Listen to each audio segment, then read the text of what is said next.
My heart was ripped apart when my daughter's desperate cry echoed across continents. Quote, 0. Then the line went dead. Stranded in the desert's scorching heat, my hands trembled as my mind raced uncontrollably. My little girl, my precious Lily, was pleading for help, yet I was nearly 7,000 miles away. In that agonizing instant, I resolved to return home, and I wouldn't be coming back alone. For more harrowing tales of betrayal, hit like, subscribe, and share your city or country in the comments. Allow me to backtrack slightly. My name is Jake Morrison, a Marine Corps sergeant with 12 years of service. 3 years prior, my wife Emma left me, claiming I was always absent, that our children needed stability, and that she'd found someone truly present. That someone was Derek Watson, wealthy, successful, and superficially charming.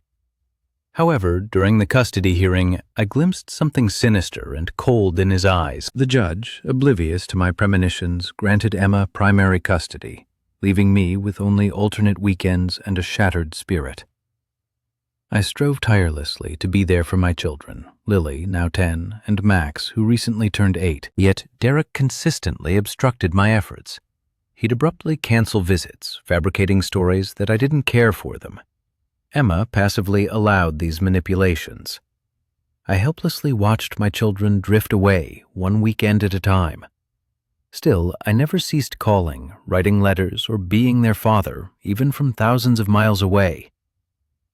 2 months ago, I was deployed to Afghanistan for a routine 3-month mission, after which I would be home permanently. I meticulously counted down the days. Lily would video call me weekly, always smiling, always insisting she was fine. But last week, a subtle shift occurred. Her smile seemed forced, her eyes shadowed with fear. When I inquired about her well-being, she furtively glanced off camera and whispered, "Yeah, Dad, everything's fine," before abruptly hanging up, too quickly. I attempted to reach Emma. No answer. My texts went unread. My gut screamed that something was amiss, but I was marooned on the other side of the world, utterly powerless. That sensation of helplessness for a father is far worse than any bullet, bomb, or battlefield. The nightmare of not being there for your children when they need you most. Then, tonight happened. I was in my bunk, drafting a birthday letter for Max, when my phone buzzed with an unknown number. I nearly ignored it, but an instinct urged me to answer. "Dad?" It was Lily, her voice trembling. In the background, I heard a man shouting, Derek. "Lily, what's wrong? What's happening?" I bolted upright, my heart hammering. "Dad, he hurt Max. He grabbed him by the neck and threw him against the wall. Max is bleeding." Mom tried to stop him, but he locked her in the bedroom. "Dad, I'm scared. I'm hiding in the closet. I don't know what to do." My blood ran cold. Every muscle in my body tensed. I could hear Derek's enraged screams. "Where is that little brat? When I find her, she's going to learn to keep her mouth shut." Lily sobbed into the phone. "Dad, please come home. He said if we ever told you, he'd make us disappear. But I don't care anymore. I need you. Max needs you. Please, Dad." The line abruptly disconnected. I tried calling back, only to reach voicemail. Again, nothing. I stared at the screen, my hands shaking with incandescent rage. I rose and marched directly to my commander's quarters, not knocking, just entering. Captain Harris, startled, looked up from his desk. "Morrison, what the hell?" "Sir, I need emergency leave, now." My voice was steady, but internally I was ablaze. My kids are in danger. My ex-wife's husband just assaulted my son. I need to go home tonight. Harris scrutinized my face. He's a good man with 20 years of service and a father himself. "How bad is it?" "Bad enough that my 10-year-old daughter called me crying, saying he's going to kill them." Harris didn't hesitate. "Pack your gear. I'll get you on the next transport out. Go get your kids, Morrison." I raced back to my bunk and grabbed my phone. My hands still shook, but my mind was laser-focused. I knew precisely what needed to be done. I pulled up my contacts and sent a group text to 3 names: Carter, Mason, and Bryce, my brothers, my unit, the men who had stood by me through every firefight, every mission, every darkest moment. The message was concise. Derek hurt my kids. I'm coming home. I need you. Less than 30 seconds later, my phone buzzed. Carter, I'm in. Where and when? Mason, say the word, brother. Bryce, nobody touches your family. We're with you. I sat on the edge of my bunk, gazing at those messages. 3 men who didn't waver. 3 men who would abandon everything to stand beside me. That's the essence of brotherhood. That's what the Marines instilled in me. You never abandon a man. And you certainly don't allow someone to harm his children. I typed my reply. Meet me at my dad's house in Virginia, 2 days. And boys, bring your gear. The transport flight was the longest 18 hours of my existence. I couldn't sleep, couldn't eat. My mind was consumed by Lily's terrified voice, Max's blood, Emma trapped, and Derek, that monstrous man, thinking he could escape justice, believing I was too distant to intervene. He was profoundly mistaken. I wasn't just a father returning home. I was a Marine, and I wasn't arriving alone. I was bringing an entire unit of seasoned warriors who understood precisely how to deal with men like Derek Watson. As the plane descended into Virginia, I peered out the window at the twinkling city lights below. Somewhere down there, my children were frightened and hurting, but not for much longer, because their dad was home. This time, Derek would receive a lesson he would never forget. You simply do not cross a Marine's family. Ever. I retrieved my phone and sent one more text to Emma's number, fully aware Derek might see it. I'm coming home. You have 24 hours to rectify this. After that, it's out of your hands. I didn't expect a reply, and I received none. Good. That confirmed Derek knew I was coming. Let him stew. Let him panic. Because when I walked through that door, it wouldn't be just me. It would be me and my brothers. And together, we would put an end to this nightmare once and for all. The wheels touched down, delivering me onto American soil. Grabbing my bag, I stepped off the plane. The air felt different, colder, sharper. I could feel the impending storm, and I was ready. The drive to my dad's house felt like traversing a graveyard of memories, each turn resurrecting fragments of the life Emma had destroyed.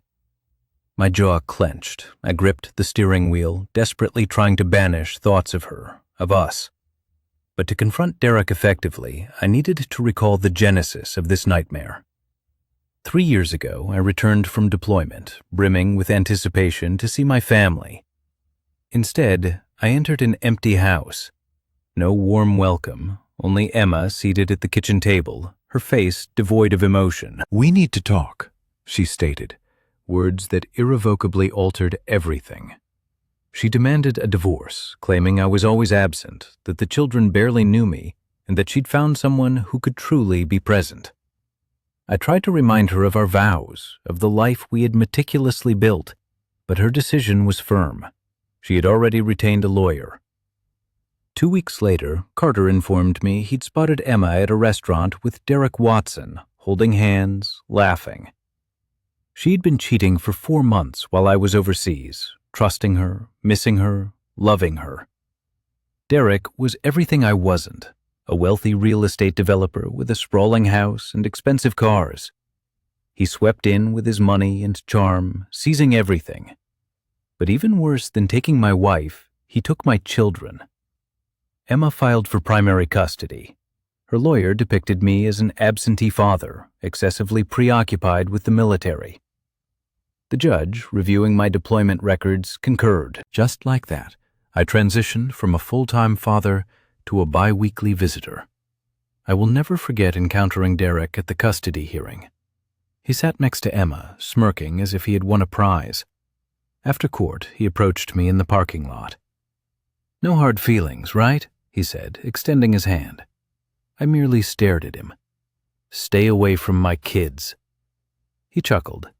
"They're living in my house now, buddy. Better get used to it." I saw something dark and cruel flicker in his eyes, but I was powerless to stop it. The initial months were pure hell. Lily and Max cried every time I dropped them off. Max would cling to my leg, pleading with me not to leave. I'd reassure them of my love, that everything would be all right. But internally, I was dying. Derek showered them with expensive toys, took them on lavish vacations. Slowly, reluctantly, I watched them pull away. Not because their love for me diminished, but because they had to adapt to survive in that house. And surviving meant accepting Derek. Then, visits began to be arbitrarily canceled. Emma would call an hour before pickup stating, "Something came up," or "The kids are tired." I would drive 3 hours only to return home empty-handed. I contacted my lawyer, but there was nothing to be done. Emma controlled everything. I was merely a contingency plan, a man who once mattered. 6 months ago, I noticed bruises on Max's arm, small, like fingerprints. "What happened, buddy?" He averted his gaze. "I fell." But I knew. I'd seen enough injuries to discern the difference. I asked Lily, and she quickly changed the subject. I called Emma. She grew defensive. "Are you accusing me of something? Because I'll make sure you never see these kids again." I retreated. I couldn't risk losing them entirely. But that night, sleep eluded me. My son was being hurt, and I was utterly powerless. Then I was deployed. Afghanistan. 3 months. The night before I left, I video called the kids. Lily smiled, but her eyes held no warmth. Max barely spoke. "I'll be home soon," I promised. Lily nodded. "Okay, Dad. Be safe." Then she hung up. I stared at the blank screen, overwhelmed by the feeling that I had failed them. Now, sitting outside my dad's house, a profound realization struck me. I had been abiding by the rules all this time, and what had that accomplished? My son thrown against a wall, my daughter hiding in terror. The rules hadn't protected them, so I would no longer play by them. I grabbed my bag and stepped out just as my dad opened the door. Retired Army Colonel Robert Morrison, the most formidable man I know, met my gaze with fiery intensity. "Are they here yet?" I inquired. He assented with a nod. "Carter, Mason, and Bryce are waiting inside." Ascending the steps, I felt my father's reassuring hand on my shoulder. "We're going to get your kids back, son," he affirmed. I nodded, a silent vow of whatever it takes. Upon entering, I found my brothers assembled. Carter observed from the window, arms clasped across his chest. Mason meticulously cleaned his knife at the table. Bryce, jaw clenched, leaned against the wall. Their heads lifted as I appeared. Carter broke the silence first. "Tell us everything." I settled into a chair and played Lily's voicemail, her cries interwoven with Derek's menacing threats in the background. As the recording concluded, a profound silence descended. Mason's fist slammed onto the table. Bryce pushed away from the wall. My gaze swept over them. Carter nodded purposefully. My father meticulously compiled all available information on Derek Watson, dubious business dealings, grievances from former employees, and a restraining order issued 7 years prior by an ex-girlfriend, all subsequently suppressed, sealed, and settled, my father declared. I fixated on Derek's photograph displayed on the screen, his smug countenance unwavering. He believed himself impervious, yet he had never encountered a father with nothing left to lose, nor Marines who had designated him as their adversary. Leaning back, a smile touched my lips. "Derek Watson, you have committed the gravest error of your existence. You harmed my children. Now, you are about to discover the repercussions of provoking a Marine's family." Emma Watson sat on the edge of her bed, her gaze fixed on the locked bedroom door. Her hands trembled, her face streaked with tears. Outside, she could discern Derek's heavy, angry footfalls pacing back and forth, a sound she recognized intimately. It was the prelude to shouting, to grabbing, to the aggressions she had desperately sought to conceal from everyone, including herself, for 3 long years. She had made a mistake, the monumental error of her life, and now her children bore the cost. 3 years ago, she believed she had found her knight in shining armor. Derek Watson embodied everything Jake was not, perpetually at home, escorting her to opulent restaurants, showering her with designer apparel, and promising a life of ease and security. No more solitary nights consumed by worry over her husband's safe return. No more military deployments. No more postponing her own life. Derek made her feel acknowledged, significant, cherished. Yet, that was before his true nature began to unravel. Derek first revealed his genuine colors 6 months after their wedding. During dinner, Emma casually mentioned Jake's name, something regarding the children missing their father.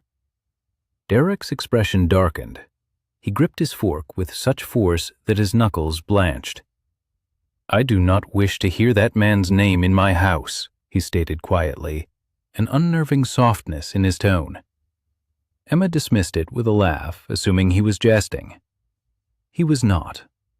That night, he articulated precisely how things would proceed. "I am their father now. Jake is merely a weekend babysitter. And if you persist in bringing him up, we will have a problem."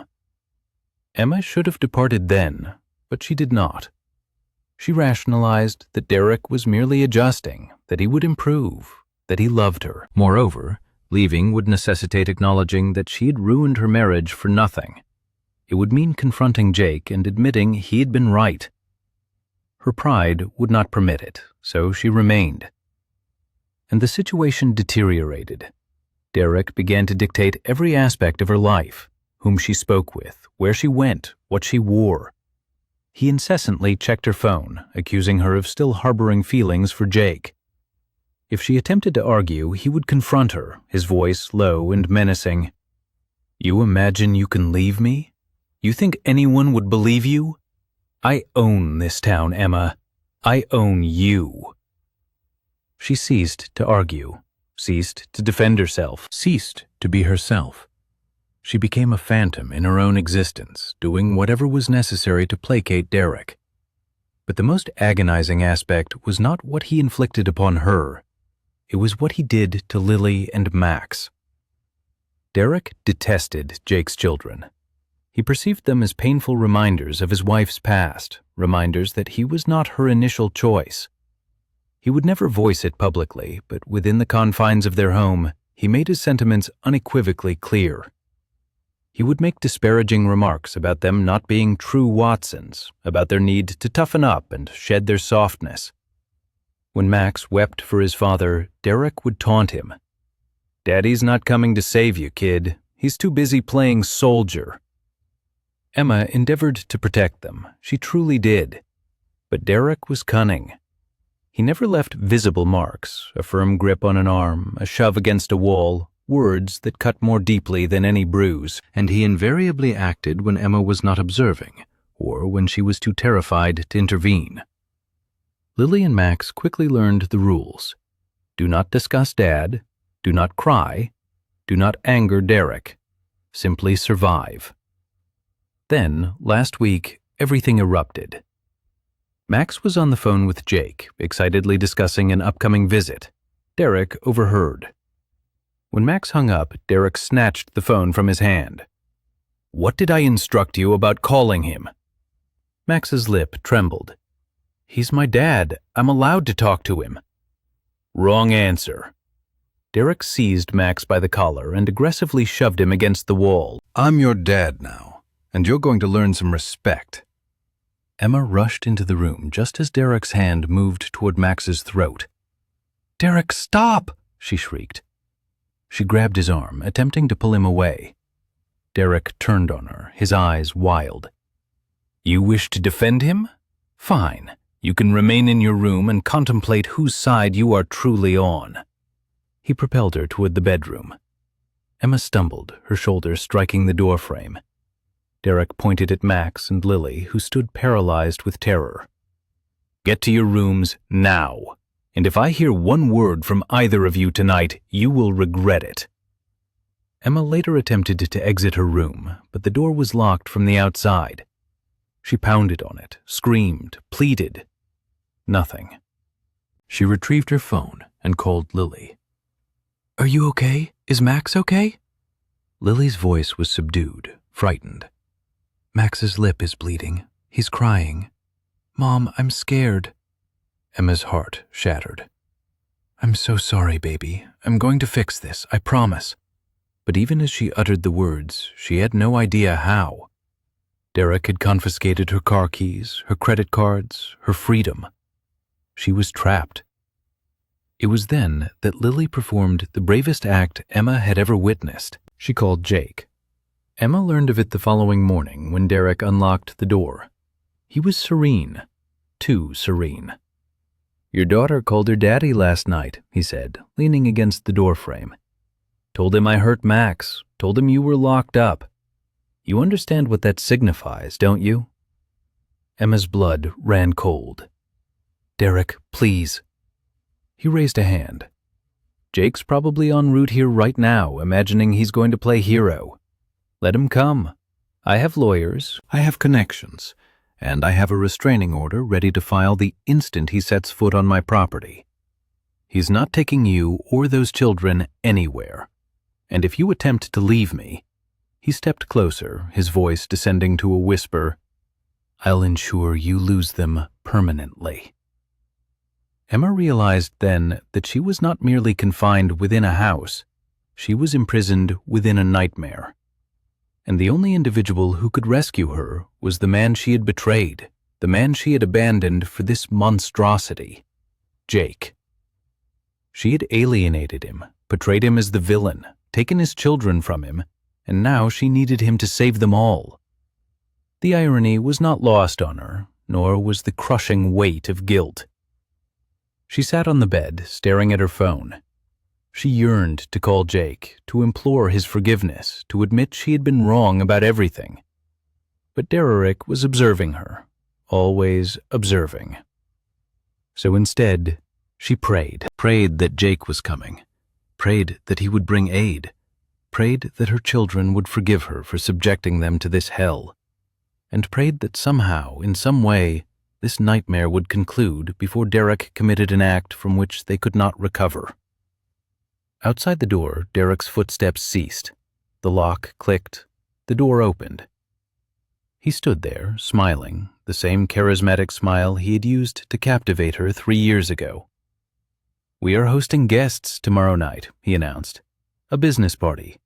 You are going to dress up, smile, and embody the perfect wife. And if you utter a single word to anyone about our minor disagreements—" He allowed the threat to linger unspoken. Emma nodded, her voice barely a whisper. "I understand." Derek's smile widened. "Good girl." He closed the door. The lock clicked once more. Emma buried her face in her hands and wept, for she comprehended the truth. Derek would not release them, not without a struggle, and if Jake was indeed approaching, things would undoubtedly turn ugly. She could only hope that when the turmoil subsided, her children would still be alive, and that perhaps, just perhaps, Jake would grant her the opportunity to express her remorse. The aircraft landed at 6 a.m. I had been awake for 36 hours, yet adrenaline propelled me forward. Carter, Mason, and Bryce awaited me at my father's residence. As I crossed that threshold, I was no longer merely Jake Morrison. I was a father embarked on a sacred mission, supported by an army. My father was already at the kitchen table, his laptop open, documents scattered around him. He looked up as I entered. "I've been delving into Derek Watson all night. You need to see this." Carter stood by the window, arms folded. Mason continued to polish his knife at the table. Bryce remained silently poised against the wall. These men had literally saved my life overseas. Now they were here to rescue my children. My father rotated the laptop toward me. Derek isn't as pristine as he appears.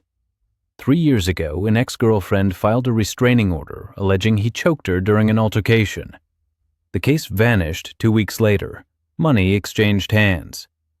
My blood seethed. He's done this before, my father affirmed with a nod. And he'll do it again, unless we intervene. Carter interjected. What's the strategy, Jake? I met each of their gazes. We will execute this properly, legally. We will amass evidence. We will build an irrefutable case. We were going to leverage the system against him, but if he initiated anything, I paused.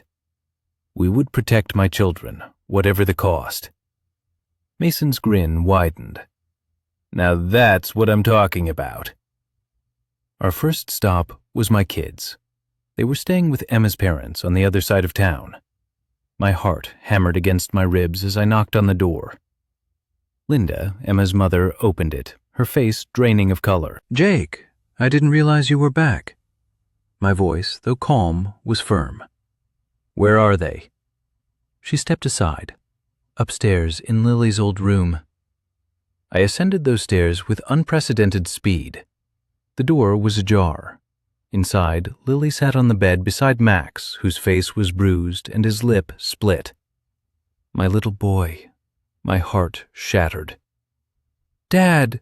Lily's voice cracked as she leaped up, rushing into my embrace. Max followed, sobbing into my chest. I'm here, I whispered. I'm here and I'm not leaving. I promise. I knelt to Max's level. Who did this to you? He looked down. Derek, he grabbed me, threw me, said I was talking too much about you. A burning rage flared in my chest, but I kept my voice gentle. Did he hurt Lily, too?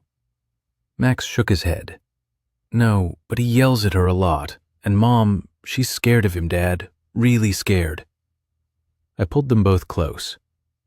Listen to me. You're safe now. I'm not letting anyone hurt you ever again. Do you understand? They nodded. Lily looked up, tears streaming. Is Mom okay? He locked her in the bedroom. We haven't seen her since. My jaw clenched. I'm going to get her out. I promise. Back at my dad's house, I laid out the strategy. Derek's hosting a business party tomorrow night at his mansion. Big event, lots of guests. That's our window. Carter raised an eyebrow. You want to crash his party? I nodded. In front of witnesses.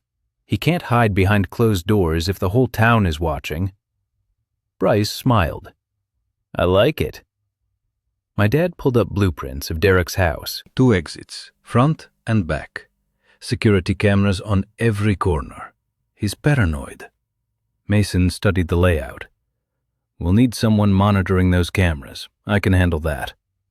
Carter pointed to the back exit. Bryce and I will cover the perimeter. You go in the front, Jake. Make it public. I nodded. Perfect. But before we could move, I needed legal support. My dad recommended Rachel Stone, a military lawyer renowned for tackling abusers. I called her that afternoon. Miss Stone, I need your help. My ex-wife's husband assaulted my children and is holding her hostage. I'm planning to confront him tomorrow night. There was a pause. Jake Morrison, I've heard about you. Marines, right? Yes, ma'am. Good. Meet me at my office in an hour. Bring evidence, photos of your son's injuries, voice recordings if you have them. We're filing an emergency custody motion today. Rachel Stone wasted no time. She examined the photos of Max's bruises and listened to Lily's voicemail. Her face hardened. This is textbook domestic violence. We have grounds for emergency custody and a restraining order, but I need your ex-wife's testimony. She's trapped in that house, I stated. Derek won't let her leave. Rachel leaned forward. Then we get her out. Tomorrow night at that party, you bring her to me. I'll have papers ready. That night, sleep eluded me. Lily's phone call played repeatedly in my mind. her terrified voice, Derek's threats, my kids hiding, bleeding, crying, Emma locked away. For years, I had adhered to the rules, trusting the system, hoping for improvement. But the system had failed them. So now I was taking matters into my own hands, not with violence, but with strategy, with witnesses, with the law on my side. At dawn, my phone buzzed, an unknown number. I answered. Jake Morrison. A cold, familiar voice replied, "This is Derek. I hear you're in town." My grip tightened on the phone. "That's right." He chuckled. "Stay away from my family, soldier boy. You come near my house and I'll have you arrested for trespassing." I remained calm. "Your family? Those are my kids, Derek, and you put your hands on them." Silence. Then his voice turned icy. "Prove it." I smiled. "I will. See you tomorrow night." I hung up and looked at my brothers. "He knows we're coming." Carter grinned. "Good. Let him sweat." Mason stood up. "Game time." Bryce cracked his knuckles. "Let's end this." Tomorrow night, Derek Watson's perfect little world was going to come crashing down in front of everyone he knew, and there was nothing he could do to stop it.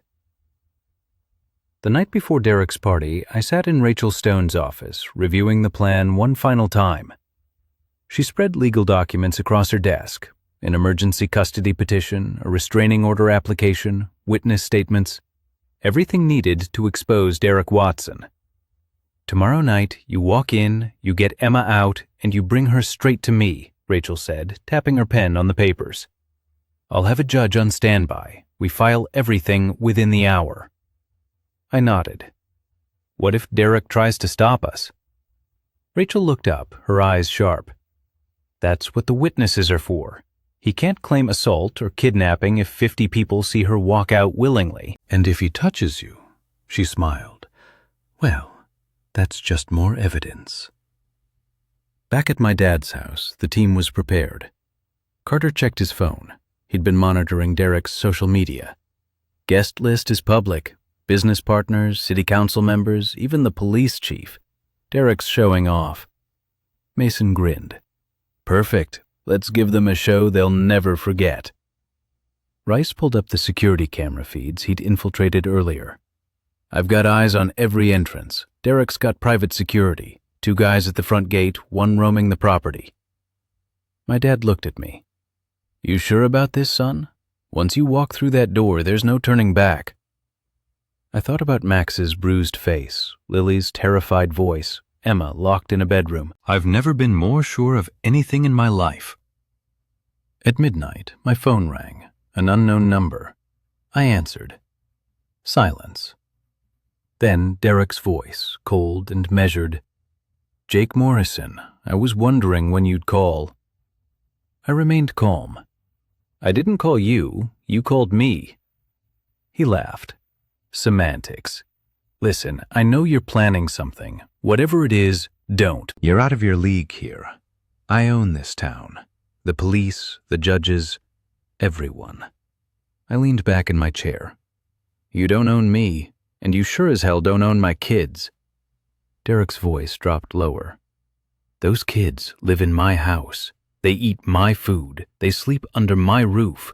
That makes them mine. And Emma? She's not going anywhere. She knows what happens if she tries to leave." My blood boiled, but I kept my voice steady. "You put your hands on my son. You locked my ex-wife in a bedroom. You think you can just get away with that?" Derek sighed, as if bored. "I already have.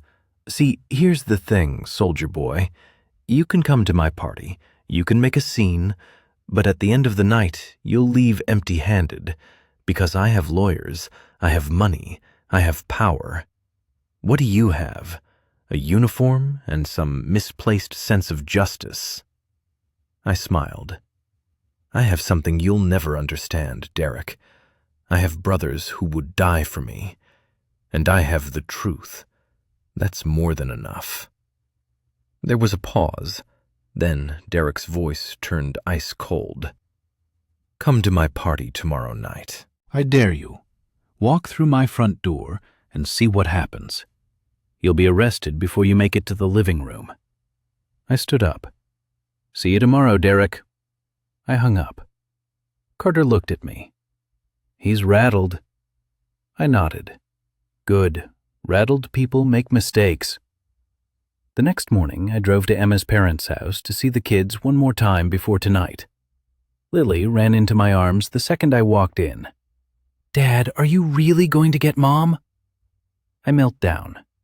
"I promise. By tomorrow, you and Max and your mom are going to be safe. No more Derek. No more being scared." Max grabbed my hand. "What if he hurts you, Dad?" I ruffled his hair. "He won't. I've got backup. The best backup in the world." That evening, I put on my Marine dress uniform, the jacket, the medals, the stripes. I looked in the mirror and saw the man I used to be, the man Emma fell in love with, the man who swore to protect and serve. Tonight, I wasn't serving my country, I was serving my family, and nothing was going to stop me. At 7 p.m., Carter, Mason, Bryce, and I pulled up 2 blocks from Derek's mansion. Bryce stayed in the car, monitoring security cameras on his laptop. Mason and Carter circled around to cover the back exit. I walked alone toward the front gate. The security guard stepped forward. "Invitation?" one of them asked. I looked him dead in the eye. "I don't need one. Derek's expecting me." The guard radioed someone inside. A minute later, the gate buzzed open. "You're clear, but any trouble and you're out." I nodded and walked up the long driveway. The mansion was illuminated like a palace. Music played. Laughter echoed from inside. I reached the front door and stopped. This was it, the moment everything changed. I took a deep breath and pushed the door open. The room fell silent. Every head turned toward me. Men in suits, women in dresses, wine glasses frozen mid-sip. And there, at the center of it all, stood Derek Watson. His face went pale, then red, then twisted into a fake smile. "Jake Morrison," he said loudly, walking toward me. "What a surprise! I didn't know we invited Marines to this event." I stepped further into the room, my boots echoing on the marble floor. "I'm not here for your party, Derek. I'm here for Emma." The room erupted in whispers. Derek's smile faded. "Emma's not feeling well. She's resting upstairs." I looked around at all the guests, ensuring they heard every word. "Emma's not resting. You locked her in a bedroom, and yesterday you assaulted my 8-year-old son." Gasps filled the room. Derek's face turned crimson. "That's a lie. You're delusional." I pulled out my phone and held it up. "This is a voicemail from my daughter begging me to come home because you hurt her brother. Want me to play it for everyone here?" Derek's jaw clenched, his hands balled into fists. "Get out of my house, now." I didn't move. "Not without Emma." Derek advanced, his tone hushed and menacing. "You're trespassing," he asserted. "I can have you arrested." I met his gaze with a smile. "Go ahead. Call the police. Let's see what they say when 50 witnesses confirm I entered peacefully, seeking my children's mother." Derek's eye twitched, his composure fraying. Then a voice from the top of the staircase called out, "Jake!" All eyes turned towards Emma, who stood there, her face pale, hands trembling. Tears welled in her eyes as she looked at me. "Jake, you came." I acknowledged her. I promised I would. As Emma began her descent, Derek moved to obstruct her path. "Emma, get back upstairs, now," he commanded. But she paid no heed, pushing past him. Her voice, though shaky, was resolute. "I'm leaving, Derek. I'm done." Derek seized her arm, a collective gasp rippling through the room. I stepped forward, my voice steely. "Let her go." His grip on Emma's arm tightened, painfully so. I could see her distress. The room collectively held its breath, 50 people watching, phones emerging to record the scene. Derek, oblivious, had already sealed his fate. "Let her go," I repeated, my voice calm yet gravely serious. Derek's face contorted with fury. "This is my house, my wife. You have no right." "She's not your possession," I stated, drawing nearer, "and you just assaulted her in front of witnesses." Derek's gaze darted around the room, taking in the mobile phones, the shocked expressions, and the retreating figures of his business associates. The gravity of the situation began to sink in. His pristine image was shattering. Releasing Emma's arm, he forced a laugh. "This is absurd. Emma, tell everyone you're fine, that you want to remain." Emma stood, trembling. For 3 years she had been cowed by this man, controlled and silenced. But now, positioned between me and Derek, a profound change flickered in her eyes. She faced him and uttered words I knew demanded every fiber of her courage. "I'm leaving, Derek, and I'm taking my children with me." The room erupted, whispers escalating into loud discussions. Derek's business partner, Richard, stepped forward. "Derek, what on earth is happening here? Is this true? Did you harm her children?" Derek whirled around.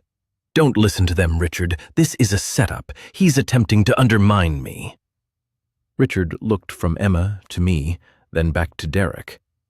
"I believe you need to release her, Derek, before this escalates further." Derek's jaw tightened, his fists clenching. I could discern the calculation in his eyes. He longed to fight, to lash out, but he was surrounded, cornered, and he knew it. "Fine," he hissed. "Leave." "But you're taking nothing from this house. Not a dime, not a car, nothing." Emma straightened her shoulders. "I don't want your money, Derek. I just want my life back." She walked towards me, her legs shaky, but her head held high. I extended my hand, she took it, and together we made our way to the front door. But Derek was not finished. "You think you've won?" he yelled after us. "I'll destroy you in court, Emma. I'll make sure you lose everything. And you, Jake? You just assaulted me in my own home. I'm pressing charges." I paused and turned around. "I didn't touch you, Derek, but you grabbed Emma in front of 50 witnesses, and earlier this week you assaulted my 8-year-old son. Rachel Stone possesses the medical reports, the photographs, the witness statements. You're finished." Derek's face went ashen. "Who the hell is Rachel Stone?" I smiled. "Your worst nightmare." As we exited, Carter and Mason emerged from the shadows. "Everything go okay?" Carter inquired. I nodded. "Better than okay. Emma's safe, and Derek just self-immolated in front of half the town." Mason grinned. "Good. Now, let's get out of here before he calls the police." We drove directly to Rachel Stone's office, where she awaited us, papers strewn across her desk. When Emma entered, Rachel stood and extended her hand. "Mrs. Watson, I'm Rachel Stone. I'm going to help you reclaim your children and ensure Derek Watson never harms you again." Emma broke down, sobbing. Thank you so much."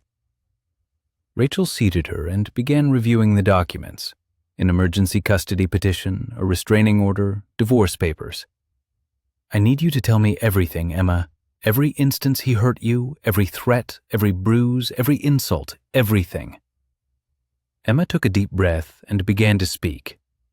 For 2 hours, she recounted everything to Rachel: the control, the isolation, the violence, the threats, the day he grabbed Max, the night he locked her in the bedroom. Rachel meticulously took notes, her expression stern and focused. When Emma finished, Rachel leaned back. "We have sufficient evidence. We're filing for emergency custody tonight. By tomorrow morning, you'll have temporary custody of Lily and Max. Derek will be served with a restraining order, and we're pressing charges for domestic violence and child abuse." Emma's eyes widened. "Really? That quickly?" Rachel nodded. "That quickly. Judge Collins owes me a favor, and after what Derek did tonight in front of witnesses, this is an open and shut case. At midnight, Rachel telephoned Judge Collins. I could overhear the conversation from across the room. Your Honor, I have an emergency custody case, documented child abuse, medical records, witness statements, and the mother just escaped tonight with assistance from the child's father, a Marine sergeant. There was a pause. Then Rachel smiled. Thank you, Your Honor. I'll have the papers to you within the hour. She hung up and looked at Emma. It's done. Tomorrow at 9 a.m. you'll appear before Judge Collins. Bring Jake, bring the children, bring the medical records. Derek will be served at 8 a.m. He won't even realize what hit him. Emma collapsed into her chair, sobbing with relief. I can't believe this is happening. I can't believe it's almost over. I knelt beside her. It is over, Emma. You're safe. The children are safe. Derek can't touch you anymore. She looked at me, tears streaming down her face. Jake, I'm so sorry for everything.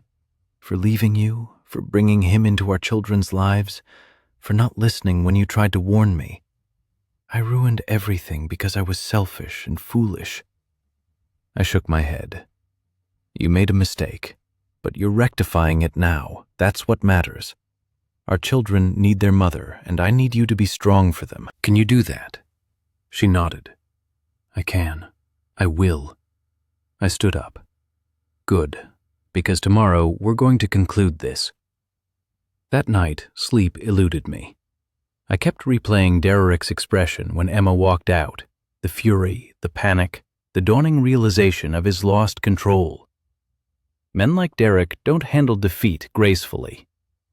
My phone vibrated at 2 a.m., an unknown number. I answered, hearing heavy breathing on the other end. Then Derek's voice, low and menacing. You're going to regret this, Jake. I'm going to ensure you never see those children again. I'm going to bury you. I remained composed. You're violating the restraining order right now, Derek. This call is being recorded. Keep talking. Silence. Then the line went dead. I forwarded the recording to Rachel. Her immediate text read, Perfect. More evidence. See you at 9 a.m. At 8 a.m., 2 police officers arrived at Derek's mansion to serve him with the restraining order and custody papers. I wasn't present, but Carter was observing from across the street. He texted me, Derek just got served. You should have seen his face. Priceless. I smiled. Phase 1, complete. Now came the formidable part. Court. The courtroom was packed. Emma sat beside Rachel Stone, her hands clasped in her lap, trembling.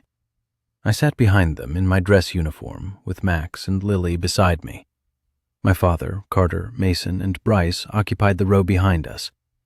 Across the aisle sat Derek Watson in an expensive suit, flanked by 2 high-priced lawyers. He appeared calm, confident, as if convinced of his impending victory.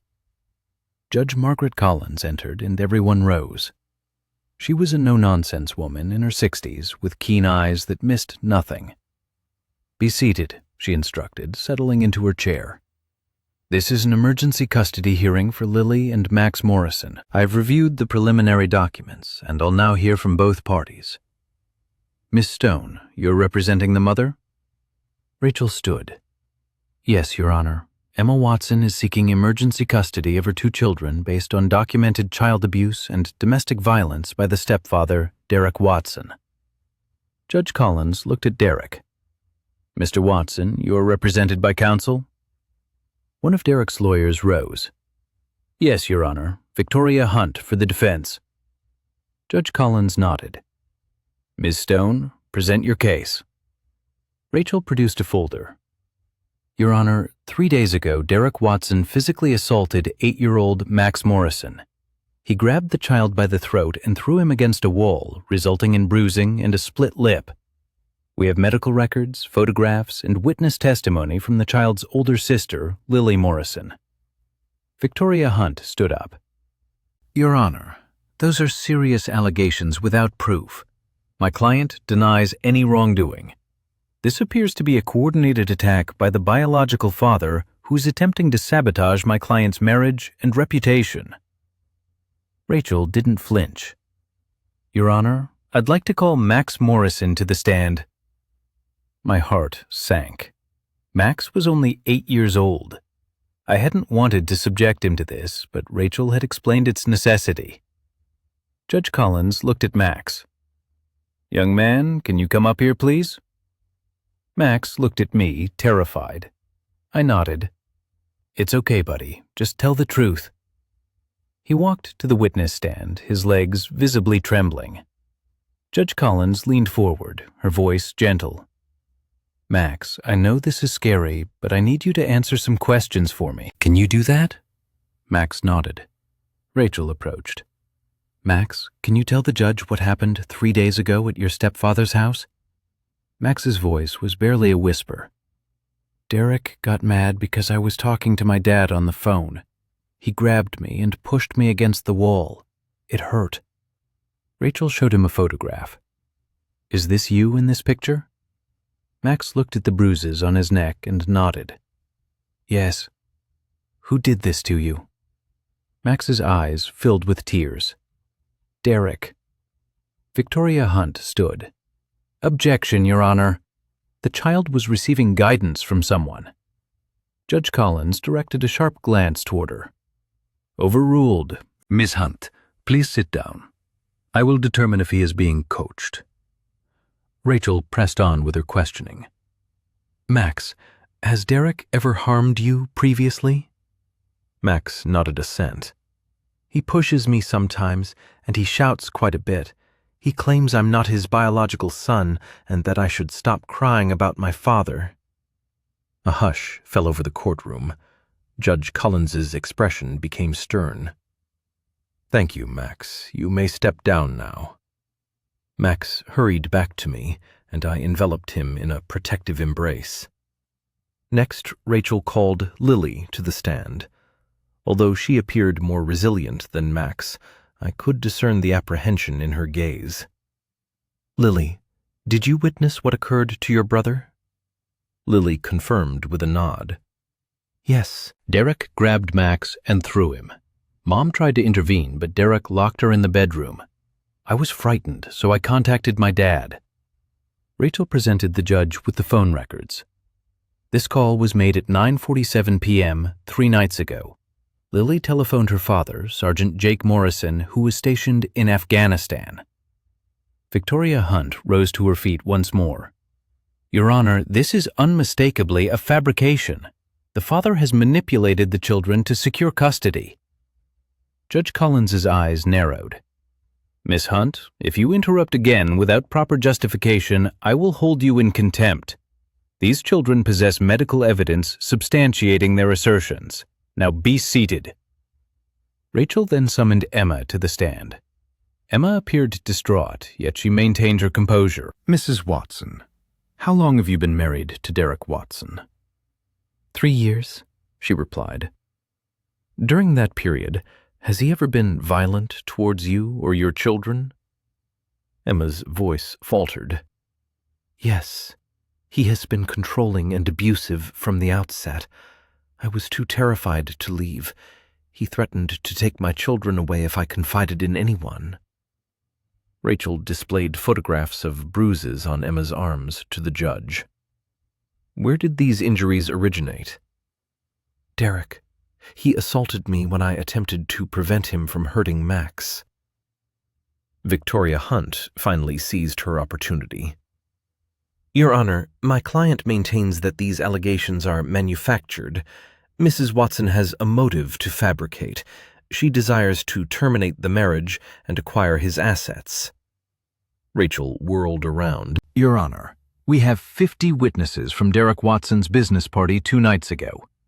They observed him grab Mrs. Watson's arm in full view of everyone. They heard Sergeant Morrison calmly request to speak with his ex-wife, and they witnessed Derek lose control. She produced a USB drive. We possess video footage from multiple guests. Would the court care to view it? Judge Collins assented with a nod. Play it. The screen illuminated with phone footage from the gathering. Derek's voice resonated throughout the courtroom. "Get back upstairs, Emma." Then came Emma's trembling rejoinder. "I'm leaving, Derek. I'm done." Followed by the moment that elicited gasps from everyone. Derek seizing Emma's arm, his face contorted with fury. The video concluded. The courtroom was silent. Judge Collins regarded Derek. "Mr. Watson, do you have any statement to make?" Derek rose, his face flushed. "Your Honor, this is entirely taken out of context. I was attempting to shield my wife from a dangerous individual who intruded into my residence." Judge Collins raised an eyebrow. "Sergeant Morrison was invited by multiple guests, and you assaulted your wife in front of witnesses. Do you deny that?" Derek's lawyer whispered something to him. He then sat down in silence. Judge Collins leaned back. "I've seen enough. Emergency custody is granted to Emma Watson. Derek Watson is ordered to maintain a distance of at least 500 feet from Emma, Lily, and Max Morrison. Supervised visitation only, pending a full custody trial. This hearing is adjourned." The gavel struck with a sharp sound. Emma collapsed into Rachel's arms, weeping inconsolably. Lily and Max rushed to their mother. I stood there, observing my family finally safe. Derek rose, his face pale. He fixed me with an expression of unadulterated hatred. "This isn't over," he mouthed. I met his gaze, unflinching. "Yes, it is." As we exited the courtroom, Carter clapped me on the shoulder. "You did it, brother." I shook my head gently. We did it. All of us.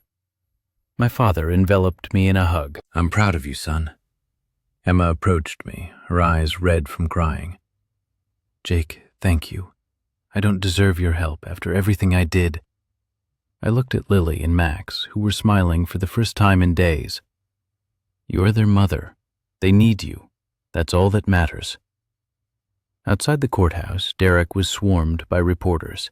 His impeccable reputation was crumbling. His business partners were distancing themselves. His world was falling apart. And for once, justice had prevailed. 2 days after the emergency hearing, Derek Watson posted bail and emerged from jail with a smirk. His high-priced lawyers had worked tirelessly to secure his release, but Rachel Stone was prepared. She had filed charges for domestic violence, child abuse, and stalking based on the threatening phone call Derek had made to me. The true battle was just commencing. I sat in Rachel's office as she outlined the strategy. Derek's lawyer, Victoria Hunt, is going to fight unscrupulously. She'll endeavor to portray you as the aggressor. She'll assert that you're utilizing your military background to intimidate Derek, and she'll contend that Emma is unstable and manipulated the children. I leaned forward. Can she prevail? Rachel shook her head.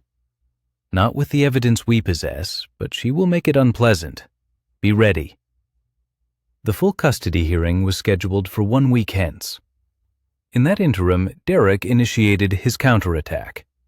His lawyers filed a motion alleging that I had assaulted him at his party and that Emma was an unfit mother who had emotionally abandoned her children. They depicted Derek as a loving stepfather who disciplined Max for disrespectful behavior. It was all falsehoods, yet it was meticulously calculated. Emma called me in a state of panic. "Jake, they're claiming I'm a bad mother, that I allowed Derek to harm the children. What if the judge believes them?" I kept my voice steady. The judge has the evidence, Emma. Medical records, witness statements, video footage. Derek can lie all he wishes. The truth is on our side. But even as I uttered those words, I understood that court battles were unpredictable. We needed to be flawless. The day of the hearing arrived. The courtroom was once again filled to capacity. Reporters, Derek's business associates, and my unit comrades sat in the back row. Derek entered, clad in another expensive suit, flanked by Victoria Hunt and 2 other lawyers. He exuded confidence, perhaps too much confidence.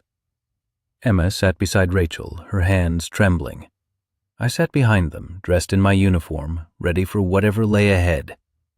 Judge Collins entered, and silence descended upon the room. This is a full custody hearing to determine permanent arrangements for Lily and Max Morrison. I have reviewed all submitted evidence. Miss Hunt, you may present your defense. Victoria Hunt rose, her voice smooth and professional. Your Honor, my client, Derek Watson, has been unjustly defamed by a vengeful ex-husband seeking retribution. Sergeant Morrison orchestrated this entire scenario to tarnish Mr. Watson's reputation and unjustly seize custody from a loving stepfather. She produced photographs of Derek with Lily and Max at a theme park, smiling. These children were content in Mr. Watson's home. They had stability, financial security, and a present father figure. Sergeant Morrison was deployed for months at a time, abandoning his children.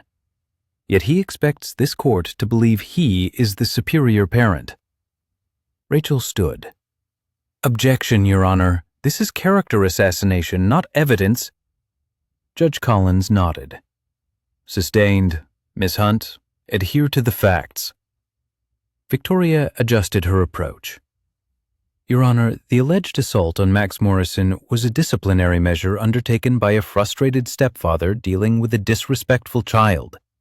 Children sustain bruises. That does not constitute abuse. A murmur rippled through the courtroom. Judge Collins slammed her gavel. Order! Rachel stood, her voice sharp. Your Honor, I would like to call a witness. Dr. Amanda Brooks, pediatrician who examined Max Morrison after the alleged disciplinary action. A woman in her 40s took the stand. Rachel approached. Dr. Brooks, can you describe Max's injuries? Dr. Brooks consulted her report. Max exhibited bruising consistent with being forcefully grabbed around the neck and upper arms. He also had a split lip and minor head trauma from impact with a hard surface. These injuries are not consistent with normal childhood accidents or reasonable discipline. They are consistent with assault.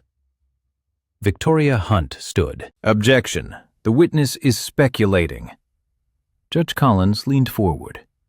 Overruled. Dr. Brooks is a medical expert. Continue. Rachel nodded. Dr. Brooks, in your professional opinion, was Max Morrison in danger in that home? Dr. Brooks did not hesitate. Yes. If the abuse had persisted, it could have escalated to life-threatening injuries. Next, Rachel called Carter to the stand. He testified about Derek's threatening phone call to me at 2 a.m., which violated the restraining order. Then she called Richard, Derek's former business partner, who testified that Derek had a reputation for explosive anger and controlling behavior. The evidence steadily mounted, piece by piece, until Derek's flawless image was utterly shattered. Finally, Rachel called Derek himself. He took the stand, his jaw clenched. Mr. Watson, did you grab Max Morrison by the throat and throw him against a wall? Derek's voice was calm. I disciplined a child who was being disrespectful. I may have been too firm, but I never intended to hurt him. Rachel produced the medical photographs. You call this too firm? A child with bruises, a split lip, and head trauma? Derek's facade began to crack. That boy has been prejudiced against me by his father. He refuses to respect me in my own home. Rachel stepped closer. So, you hurt him because he missed his dad?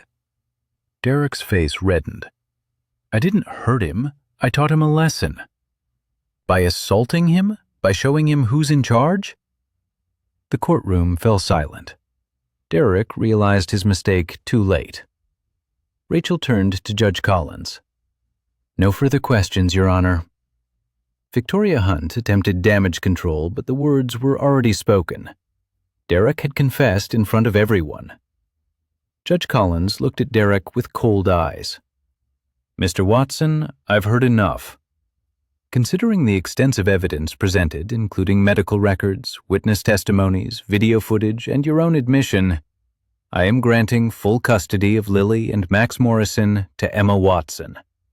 You are hereby prohibited from any contact with them. Supervised visitation will not be considered until you successfully complete court-ordered anger management and domestic violence counseling. This court is now adjourned." The gavel struck with a sharp sound. Emma, overwhelmed, dissolved into tears. Lily and Max immediately rushed to their mother, clinging to her. As I stood, a profound sense of relief washed over me. Derek remained motionless, his face drained of color. Victoria Hunt leaned in to whisper something to him, but he offered no response. His world had unequivocally crumbled around him. Outside the courthouse, reporters swarmed Derek, barraging him with questions. His once formidable business empire was in ruins, partners severing ties, and his reputation utterly demolished. For the first time in his life, Derek Watson had experienced a complete and utter defeat. Just 3 days after the custody verdict, a call from Rachel Stone delivered news that ignited a furious fire within me. "Jake," she began, "Derek is filing an appeal. He's claiming judicial bias and attempting to overturn the custody order." My grip tightened on the phone. "Can he actually do that?" Rachel's voice remained calm. "He can certainly try, but with the overwhelming evidence we possess, it won't gain any traction. However, there's another development. The district attorney intends to press criminal charges against Derek for assault and domestic violence. This meant another trial, another grueling battle, but this time the stakes transcended mere custody. It was about ensuring Derek faced real, significant consequences for his actions. When I inquired about the timeline, Rachel referenced her notes. "In 2 weeks, I'll be collaborating with the prosecutor. We'll need you, Emma, and the children prepared to testify once more." I exhaled slowly. "We'll be ready." The ensuing 2 weeks were a period of intense preparation. Emma, though stronger, was visibly strained by the prospect of reliving her trauma in court. Lily and Max, who had just begun to show glimpses of their former joy, would again have to confront Derek. Every day I meticulously prepared them, offering reassurances and reiterating their safety. My unit brothers remained steadfastly by my side. Carter assisted Emma with her move into a new apartment. Mason installed a comprehensive security camera system. Bryce diligently performed background checks to ensure Derek was not violating the restraining order. Then, just 3 days before the trial was set to begin, an unexpected event unfolded. Rachel called me at midnight. "Jake, you absolutely need to see this. Check your email." I quickly opened my laptop. An attached video file awaited me. Clicking play, I watched security footage from Derek's office building, time-stamped 2 years prior. In the video, Derek was shown screaming at a female employee, relentlessly backing her into a corner, his face mere inches from hers. Then he seized her wrist and twisted it with alarming force. The woman was visibly terrified, tears streaming down her face. "Who is this?" I asked, my voice tight. Rachel's voice, brimming with excitement, replied, "Her name is Sophie Martinez. She worked for Derek as his personal assistant. After seeing the news about the custody case, she contacted me. She claims Derek abused her for months. She was too frightened to report it then, fearing he would ruin her career. But now, she's ready to testify." This revelation was monumental. It irrefutably established Derek's pattern of abusive behavior. This was no longer solely about Emma and the children. It encompassed every individual Derek had ever harmed. "Does the prosecutor know about this?" I questioned. Rachel chuckled. "He does now. This case just became much, much stronger." The day of the criminal trial dawned, and once again the courtroom was packed. This time, Derek's demeanor was notably altered. His expensive suit could not conceal the palpable exhaustion in his eyes. His lawyers, too, seemed to exude less confidence. The prosecutor, a sharp and formidable woman named Jessica Reynolds, rose to address the judge. "Your Honor, the state is charging Derek Watson with assault, domestic violence, and child endangerment." We possess extensive evidence and numerous corroborating witnesses. Jessica's first witness was Emma. With a steady voice, Emma took the stand, recounting everything: the relentless control, the terrifying threats, the night Derek had locked her in the bedroom, and the harrowing moment he had grabbed Max. By the time she finished, several jurors were visibly dabbing their eyes. Derek's lawyer, Victoria Hunt, attempted to discredit Emma during cross-examination. Mrs. Watson, isn't it true that you left your husband, a decorated Marine, for my client because you desired his money? Emma did not flinch. I left Jake because I was selfish and made a terrible mistake, and I have paid for that mistake every single day since. Next, Jessica called Max to the stand. The little boy walked forward, his hand clasped firmly in mine until the very last moment. Max, can you please tell the jury what Derek did to you? Max's voice was small, yet clear. He grabbed my neck and threw me. It hurt a lot. I was scared. Victoria Hunt immediately rose. Objection, Your Honor. This child has clearly been coached. The judge's eyes narrowed. Overruled. Continue. Then came the moment that irrevocably altered the trajectory of the trial. Jessica called Sophie Martinez to the stand. Sophie, in her early 30s, appeared nervous but resolute. Ms. Martinez, how long did you work for Derek Watson? 2 years. During that time, did he ever physically harm you? Sophie's voice cracked with emotion. Yes, many times. He would scream at me, grab me, throw things. Once he twisted my wrist so hard I thought it was broken, but I was too scared to report it. He said no one would believe me. Jessica then played the security footage. An eerie silence descended upon the courtroom as everyone watched Derek's brutal assault on Sophie. When the video concluded, the jury looked utterly horrified. Derek's face was ashen. Victoria Hunt attempted to object, but the judge quickly overruled her. This footage is admissible. Continue. Finally, Jessica called my unit brothers as character witnesses. Carter was the first to take the stand. Sergeant Morrison is one of the most honorable men I know. He would never put his children in danger or manipulate this situation. Everything he did was to protect his family. Mason and Bryce offered similar testimonies. Their words carried immense weight. These were Marines, highly trained warriors known for their integrity. Then it was Derek's turn.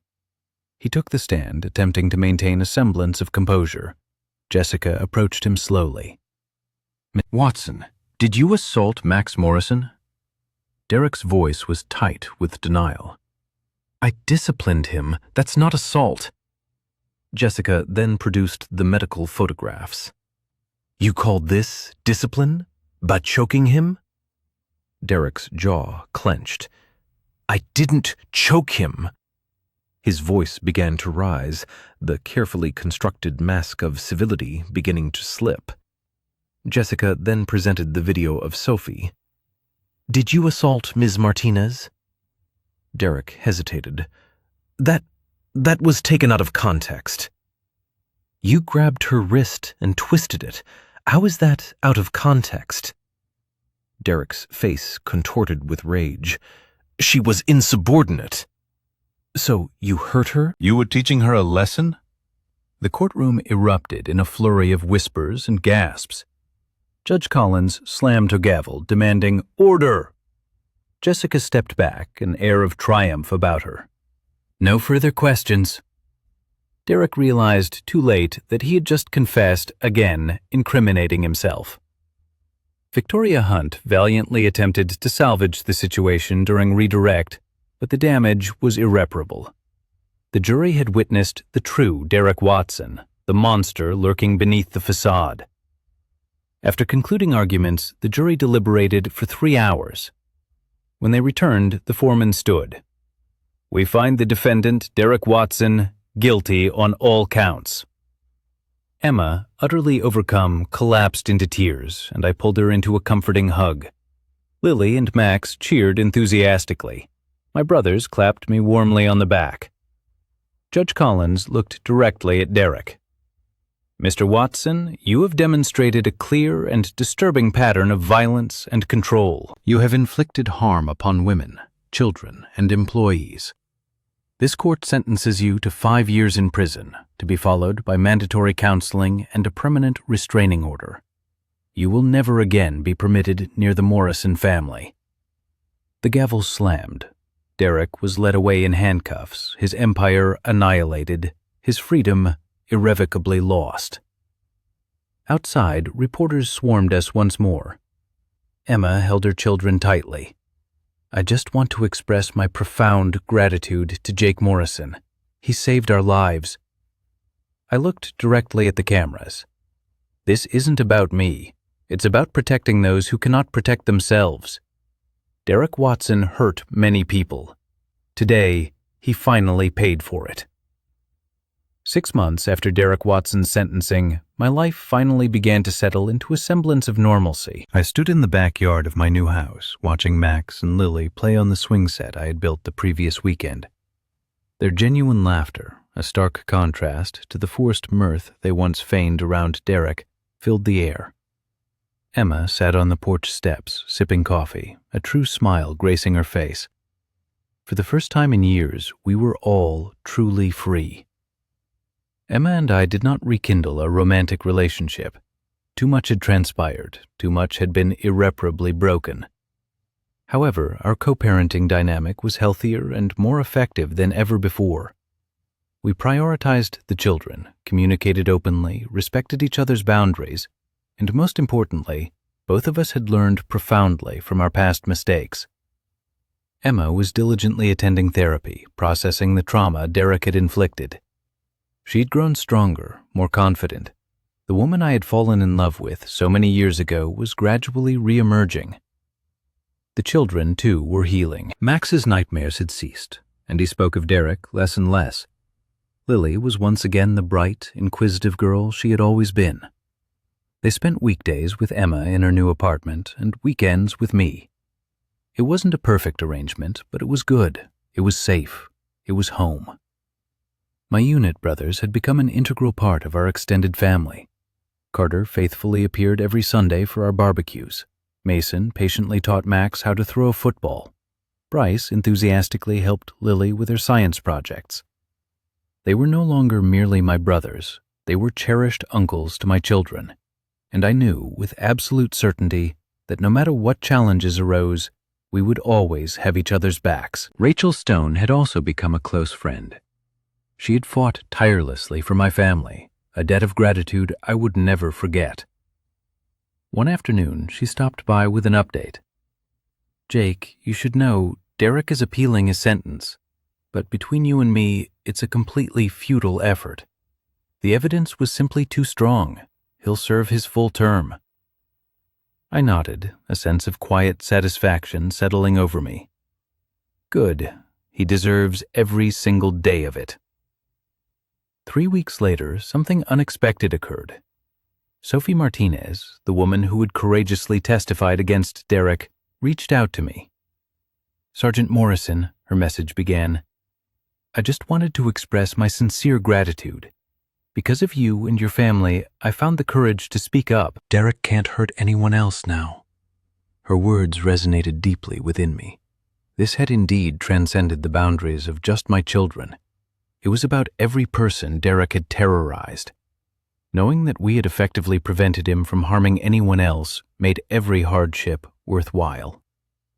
One evening, as I prepared Lily and Max for bed, Lily looked up at me with her large brown eyes and asked, "Dad, are you leaving again?" My heart sank. I had anticipated that question sooner or later. "No, sweetheart. My deployments are over. I've requested a transfer to a local base. I'm staying right here. I'm not going anywhere." Lily's face instantly brightened. "Really? You promise?" I kissed her forehead. "I promise." Max grasped my hand. "Dad, I'm not scared anymore. Derek's gone, right? He can't come back." I squeezed his hand. "He's gone, buddy, and he's never coming back. You're safe, both of you." Max smiled and closed his eyes.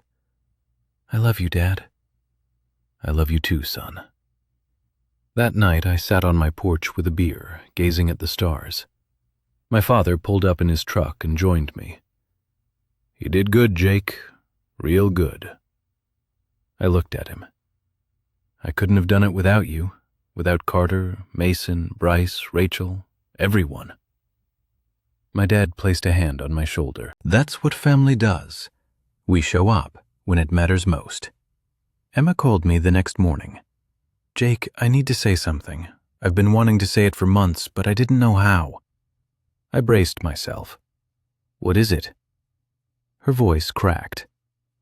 I'm sorry for everything, for leaving you, for bringing Derek into our lives, for putting our kids in danger, for not listening when you tried to warn me. I destroyed everything because I was selfish and stupid. And I don't expect you to forgive me, but I needed you to know that I see it now. I see how wrong I was, and I'll spend the rest of my life making it up to Lily and Max. I took a deep breath. Emma, you made mistakes, significant ones, but you also fought exceptionally hard to correct them. You testified, you confronted Derek, you chose our kids over your pride. That takes courage. And yes, it's going to take time for me to fully forgive you, but we're progressing. What matters is that Lily and Max are safe, that they're happy, that they know both their parents love them. Everything else, we'll figure it out. Emma sobbed on the other end. Thank you, Jake. Thank you for giving me another chance to be a good mom. You already are, I said. You just needed to remember that. A month later, I received a call from Judge Collins. Sergeant Morrison, I wanted to inform you that Derek Watson attempted to file another appeal. It was denied. He will serve his full sentence with no possibility of early parole. Your family is safe. I exhaled. Thank you, Your Honor, for everything. She paused. You fought for your children when the system failed them. That's what a real father does. Your kids are lucky to have you. That weekend, we hosted a family barbecue at my dad's house. Emma, Lily, Max, my dad, Carter, Mason, Bryce, Rachel, everyone who had supported us was there. As I watched my children run around the yard, laughing and playing, a realization struck me. We had endured hell. We had confronted a monster. We had fought battles in court and in life, but we emerged stronger together, and that was what truly mattered. As the sun set, I gathered everyone around. I just want to say something to all of you. You didn't have to help us, you didn't have to fight for us, but you did. And because of you, my kids get to be kids again. They get to feel safe, they get to be happy. So thank you from the bottom of my heart, thank you. Carter raised his beer. To family, blood or not, everyone echoed. To family. That night, as I tucked the kids in one more time, Lily asked me a question that made my heart swell. Dad, do you think we'll ever be okay? Like, really okay? I smiled. Sweetheart, we already are. We've got each other. We've got people who love us. We've got a future full of possibilities. Yes, bad things happened, but we survived, and we're stronger because of it. So yes, baby, we're more than okay. We're going to be amazing. Lily hugged me tight. I love you, Dad. I love you too, sweetheart. Always. As I walked out of their room and closed the door, another realization dawned on me. Sometimes the most potent weapon isn't a gun or a fist. It's a father's love. It's a family that refuses to break. It's brothers who stand together no matter what. And it's the courage to fight for what's right, even when the world attempts to convince you it's impossible. Derek Watson believed he could shatter us, but all he did was make us stronger. And now he's confined while we are out here living our best lives. That's the true revenge, not violence, not hatred, just healing, happiness, and the profound knowledge that justice was served. Now, I want to hear from you.